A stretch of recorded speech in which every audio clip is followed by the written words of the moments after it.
26 երեխա են իմ մոտ եղել, հիմիկվադրությամբ 5-ն են, մնացած արդեն ավարտել են, մեծացել են,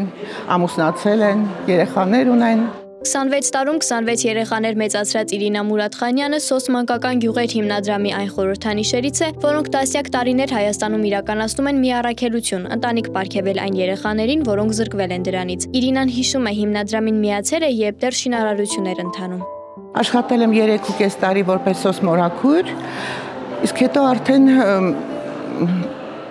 դարձել եմ SOS մայր, ընդունվել եմ որպես SOS մայր։ Յուրաքանչյուր երեխա ունի իր պատմությունը եւ իր ցավը, եւ SOS մոր համար ամենադժվարը հենց այդ ցավով ապրելն է երեխայի վստահությունը շահելու եւ նրա համար իսկական ընտանիք դառնալու համար։ Ամեն երեխայի հետ անցնում ես այդ կյանքը, որով ինքը անցել է, դու այդ ամեն ինչ իմանում ես ու այդ է դժվար։ Պետք է ընդունես, պետք է կոպիտ ասած ապրես դա, որ կարողանաս հետ հարաբերությունները նորմալ ստեղծես։ 10 տարուց ավելի աշխատած մայրերին հանձնվեցին ոսկե մատանիներ, որպես նրանց նվիրումի գնահատական։ Հիմնադրամի ազգային տնօրեն Սպարտակ Սարգսյանը հիշեցնում է, հիմնադրամը ստեղծվեց 1988 թվականի երկրաշարժից հետո, 1990-ին։ Եվ սկսեց խնամք իրականացնել առանց ծնողական խնամքի մնացած երեխաներին, ովքեր երկրաշարժից հետո կորցրել էին իրենց ծնողներին։ Այդ ժամանակ խնամքը իրականացվում էր SOS մայրերի միջոցով, որոնք ընտրվում էին հատուկ ստանդարտներով։ Տարիների ընթացքում կազմակերպության առաքելությունը փոխվել է։ Այսօր հիմնական շեշտը դրվում է ոչ թե հետևանքների, այլ պատճառների վրա, կանխելով երեխաների հայտնվելը խնամքի հաստատություններում։ Բացի խնամքի ծառայություններից, որը մենք տրամադրում ենք, վերջի 15 տարիներին կազմակերպությունը սկսել է ավելի ակտիվ աշխատանքներ իրականացնել կանխարգելման գործառույթի հետ կապված, քանի որ գտնում ենք, որ կանխարգելումը ավելի կարևոր է, որպեսզի երեխաները չհայտնվեն խնամքի հաստատությունում, ինչպես նաև մեզ մոտ։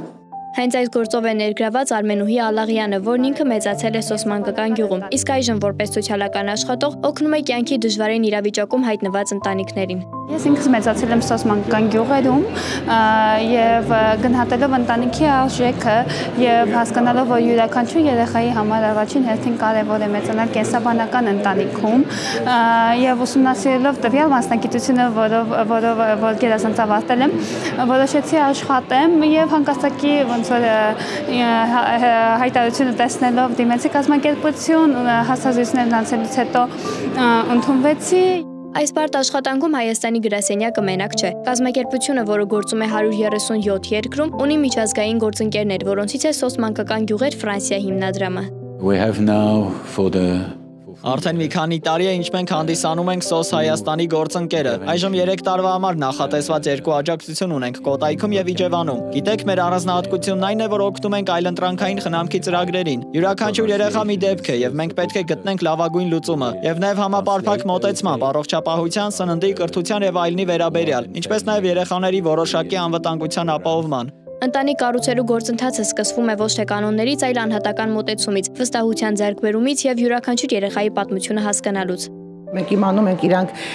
ինչ որտեղից են եկել, ինչ փորձառություններ են ունեցել ու ըստ դրա արդեն ինքդ մտածում ես ոնց կարելի է վստահություն ձեռք բերես երեխայի մոտ, վստահության հետ էլ արդեն կգա սերը։ Օգնում ենք, որպեսզի կայունանան, կարողանան ինքնուրույն հաղթահարել իրենց կյանքի դժվարին իրավիճակները եւ հիմնական մեր նպատակն է, որպեսզի յուրաքանչյուր երեխա մեծանա սիրված եւ հասկացված ընտանիքում, այսինքն կանխարգելում ենք մանկալքությունը։ SOS մանկական գյուղեր հիմնադրամի 35-ամյա ուղին ոչ միայն միջազգային համագործակցության եւ սոցիալական աշխատանքի, այլև Իրինայի նման հարյուրավոր մարդկանց նվիրումի պատմություն է։ Աննա Հարությունյան, Ստեփան Տիգրանյան, Դավիթ Եղիազարյան, Open Media։